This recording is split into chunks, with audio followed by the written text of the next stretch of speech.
तो अघोई अष्टमी का दिन है, वो राधा कुंड का प्रागट्य दिवस है। उसी दिन राधा कुंड श्याम कुंड का निर्माण हुआ है, बने हैं। भगवान ने साक्षात अपने श्याम कुंड बनाया है और राधा रानी ने, किशोरी जी ने राधा कुंड बनाया है।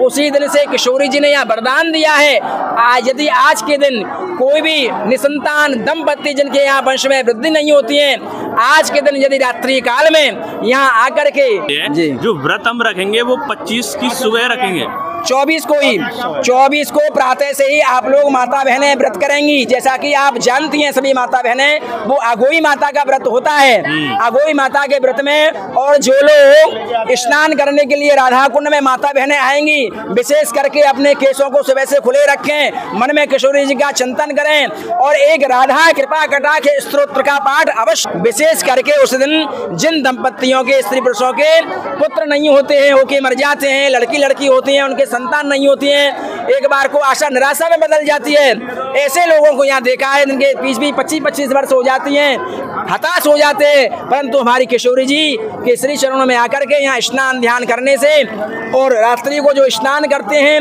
प्रातः जो स्नान करते हैं, फल दान करते हैं, किशोरी जी उनके यहाँ वंश में वृद्धि करती है। ये साक्षात राधा रानी का कृपा है। सभी भक्तों को राधे राधे। मैं कृष्ण गोपाल शर्मा आपका एक बार पुनः स्वागत करता हूं आपके अपने चैनल ब्रज माधुरी में। भक्तों, आज हम पहुंचे हैं श्रीधाम राधा कुंड, जहां पर हम आपको बता दें बहुत ही पवित्र स्नान अघोई अष्टमी का आने वाला है।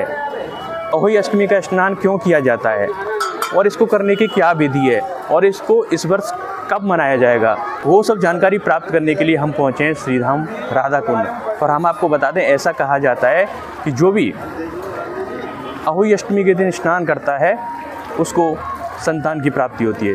ये बहुत ही पवित्र कुंड है, राधा रानी का कुंड है और ब्रज में बड़ी ही मान्यता इसकी है।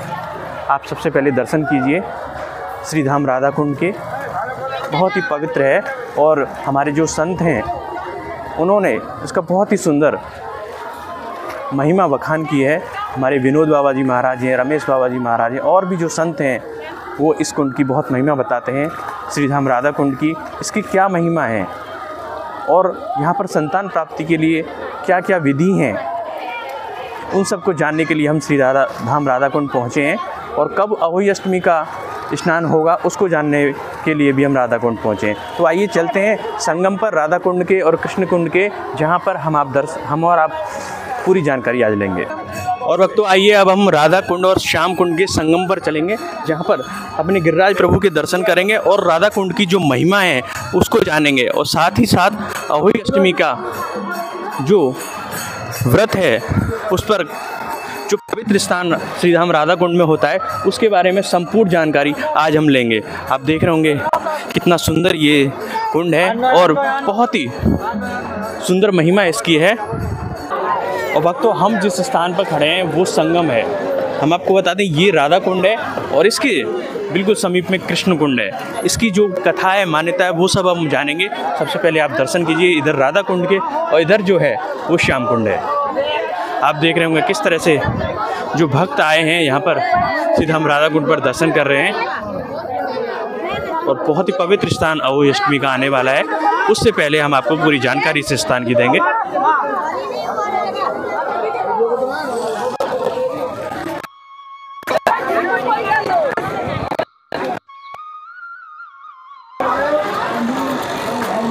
आप दर्शन कर रहे हैं श्री गिरिराज जी के उपहार बन के श्रीधाम राधा कुंड श्याम कुंड संगम से। श्री गिरिराज प्रभु की जय हो। और भक्तों, हमारे साथ यहाँ के पुजारी जी हैं। जय श्री राधा रानी। जय श्री राधे राधे राधे। प्रभु, सबसे पहले तो अपना परिचय आप हमें दें। बोलो राधा रानी की जय, राधा कुंड श्याम कुंड की जय। जय जय श्री राधे श्याम। हम तीर्थ प्रबोध विष्णुकांत शास्त्री, राधा कुंड धाम। प्रभु जी, सबसे पहले तो हम जानना चाहेंगे कि राधा कुंड की महिमा क्या है। देखिए, ये जो राधा कुंड श्याम कुंड में बड़ा ही अचंत शिरोमणि धाम है और जहाँ हम लोग खड़े हुए हैं वो दोनों कुंडों का संगम है। संगम के नाम से ये स्थल जाना जाता है। ये राधा कुंड और ये श्याम कुंड, बीच में श्री गिरिराज गोवर्धन नाथ जी हैं। राधा कुंड, श्याम कुंड, गिरि गोवर्धन, मधुरो मधुरो बंसी बाजे, यही वृंदावन। जो प्रिया जी का मूल वृंदावन धाम है, नितरास लीला धाम है, वो श्रेष्ठ श्री धाम राधा कुंड है। ये जो राधा कुंड है, राधा रानी ने साक्षात अपने कंगन के स्पर्श से राधा कुंड का निर्माण किया और भगवान श्री श्याम सुंदर ने अपना पाद प्रहार से श्याम कुंड का निर्माण किया, बंसी से उसको चौकोर किया। राधा कुंड, श्याम कुंड, जैसे श्री जी राधा रानी सीधी हैं, उनका कुंड सीधा चौकोर है, और उधर में श्री श्याम सुंदर बांके बिहारी हैं, उनका कुंड बांका त्रिचा है। भगवान श्री कृष्ण यहाँ गौ चराने के लिए आते थे, गौचारण लीला की थी, और उसी समय भगवान श्री कृष्ण ने कंस से प्रेरित होकर के एक अरिष्टासुर नाम का असुर भगवान को वध करने के लिए आया।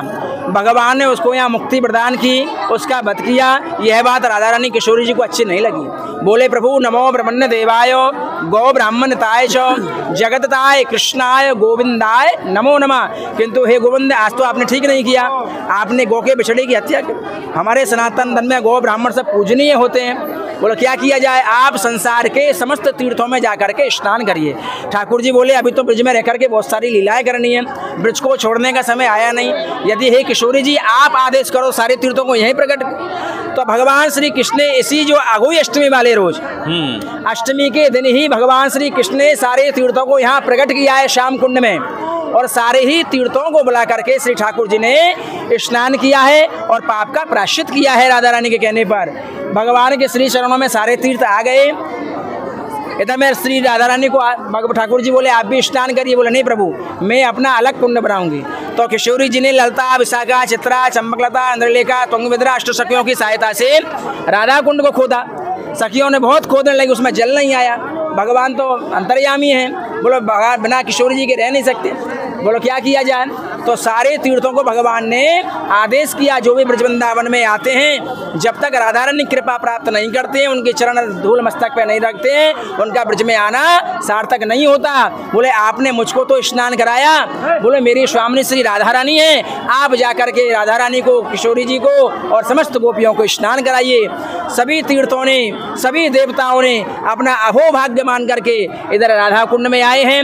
यहाँ पर मध्य में कंकन कुंड है और वहाँ कंकन कुंड के मध्य में किशोरी जी रतन जड़ सिंहासन पर विराजमान हैं। दोनों सखी ललता, विशाखा किशोरी जी की चमन सेवा करती हैं और मध्य में सभी सखियाँ घेरे रहती हैं। राधा रानी को जल विहार की लीला होती है। तो सारे तीर्थों ने अपना भोभाग्य मान करके किशोरी जी को स्नान कराया है, गोपियों ने स्नान कराया, बड़ा आनंद उत्सव हुआ है। इस दृश्य को देवलोक से देवता दर्शन करते हैं। ये जो लीला है, घटना है, उसी दिन अघोई अष्टमी की, जो अघोई अष्टमी का दिन है वो राधा कुंड का प्रागट्य दिवस है। उसी दिन राधा कुंड श्याम कुंड का निर्माण हुआ है, बने हैं।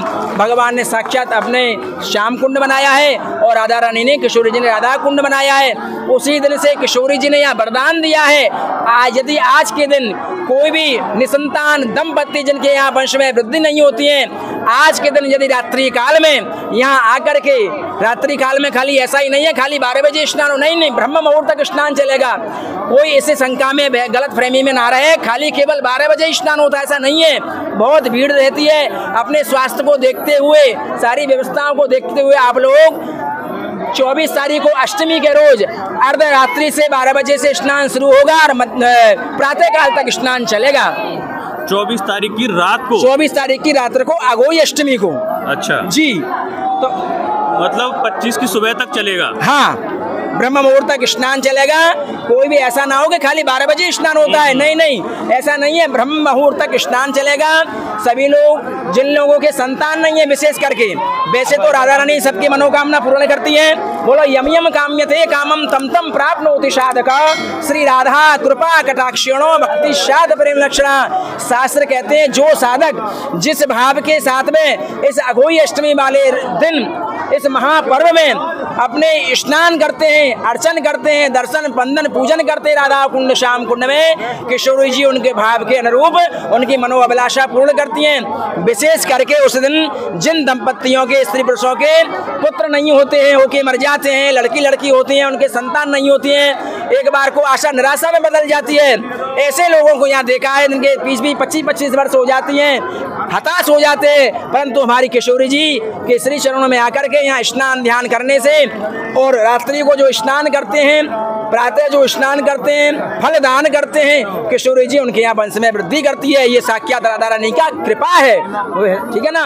और विशेष करके अष्टमी वाले रोज जिन दंपतियों को स्नान करना है, प्रातःकाल वो अपना व्रत करें।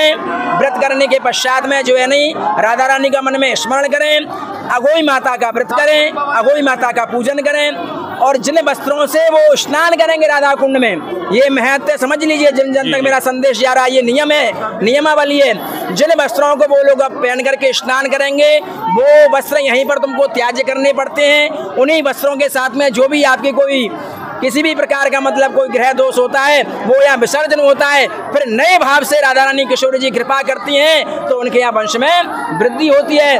वो जो पैंठे का फल संकल्प विधि के द्वारा यहाँ ब्राह्मण पुरोहित लोग उसका दान करवाते हैं, पूजन करवाते हैं, वही फल राधा रानी कृपा से 1 वर्ष के अंदर में वो पुत्र फल के रूप में प्राप्त होता है।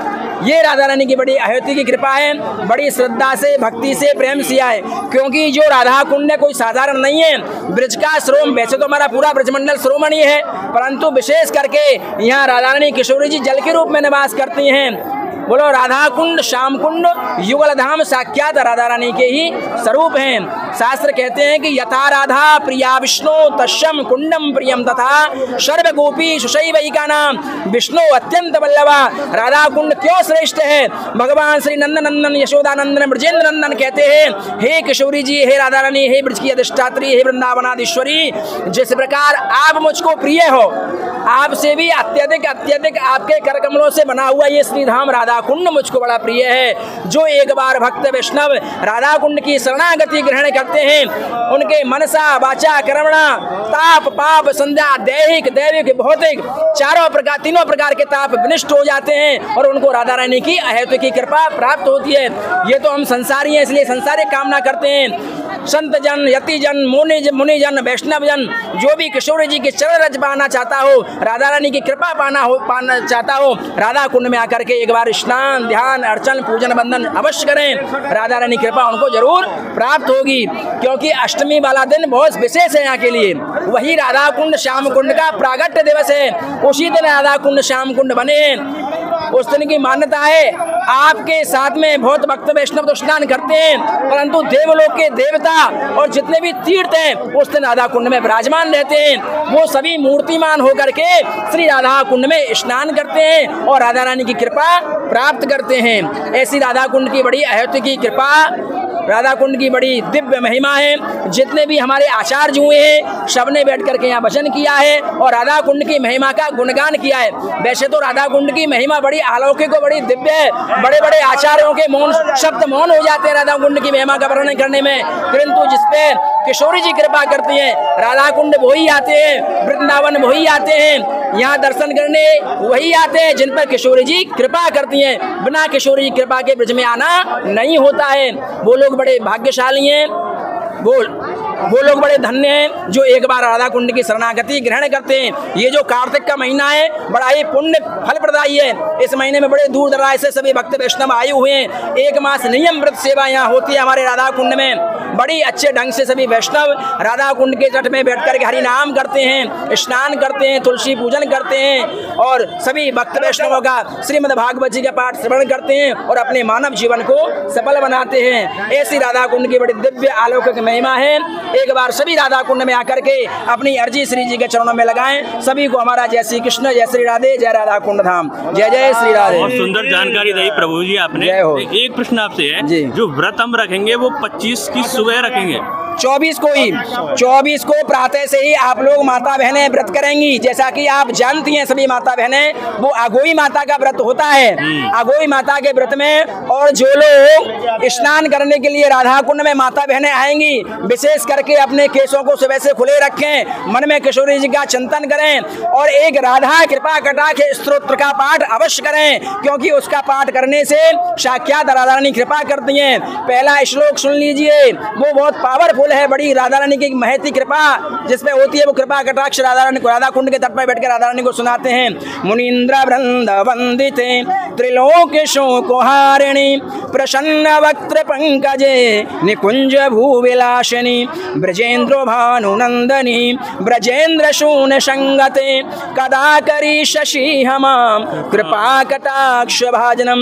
ये राधा कुंड में बैठ करके इसका पाठ करने से, वैसे तो 108 बार पाठ का विधान होता है, कहते हैं शास्त्र उरु मात्रे नाभि मात्रे हन मात्रे कंठ मात्र के राधा कुंड जले स्तुतवा यह पठेत साधक सदम। जो साधक राधा कुंड के जल में खड़े होकर के इसका पाठ बड़ी श्रद्धा से किशोरी जी को श्रवण कराता है, उसके जितने भी ताप पाप संताप हैं वो विनष्ट हो जाते हैं और उसकी जो भी मनो अभिलाषा होती है वो पूर्ण हो जाती है और राधा रानी की कृपा का भागी बनता है। ये विशेष करके ध्यान रखें, राधा कुंड में आए, राधा रानी को ज्यादा ना हो सके तो राधा कृपा कटाक्ष का पाठ जरूर श्रवण करें, श्रवण कराएं, सुनाएं और अपने मानव जीवन को सफल बनाएं।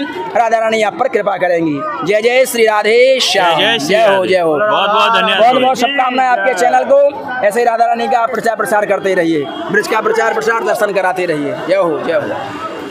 तो भक्तों, आपने देखा किस तरह से बहुत ही सुंदर तरीके से हमारे जो शास्त्री जी हैं उन्होंने यहाँ के पूर्ण बखान किया है और आपको पूर्ण जानकारी मिल गई होगी कि किस तरह से आप अहोई अष्टमी का व्रत रखें, क्या विधान है, क्या विधि है, संपूर्ण जानकारी पूरे विस्तृत तरीके से यहाँ पे हमारे जो पुरोहित जी हैं उन्होंने दी।